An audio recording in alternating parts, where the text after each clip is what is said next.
This is Huskers in 60. Brian Christopherson, Steve Sipple as Nebraska gets ready for the Music City Bowl against Tennessee. Talk about quarterback updates. Tommy Armstrong and Riker Fife, they weren't good at all against Iowa, were they? They weren't. I mean, they were about 30% healthy. It was really kind of revealing today. Riker Fife said that Tommy's actually got a torn hamstring, could barely run entering that game. Tommy, of course, still not practicing, status uncertain. Riker still not able to take snaps under center, is practicing, and hopes to be taking snaps under center next week. Yeah, it sounded really tough for Tommy for this game, to be honest with you. In the meantime, Tanner Lee and Patrick O'Brien, the future, they've looked pretty good getting their extra work in bowl practices too. Yeah, I would say offensive coordinator Danny Langsdorff was pretty complimentary of those two, the way they've completed passes, particularly, he said, within this last week.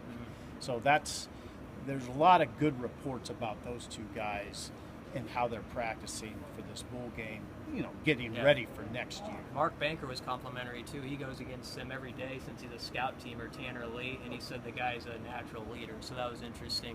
One other guy I'd throw out there is J.D. Spielman. A lot of talk about him today.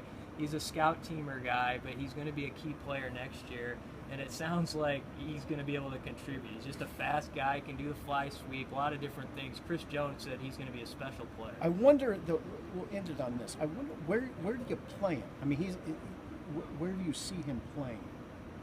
Well, I see him running I think you're going to see him a lot of fly sweep. I think pierson-el, he's kind of that clone of him. Yeah, that's where it's interesting. DeMornay's back. Yeah, it's interesting. But they're going to need guys to step up because they lose 3 seniors at wide receiver. So look for him to be in the equation next year. We'll have a lot more, of course, on HuskerExtra.com as Nebraska gets ready for the bowl.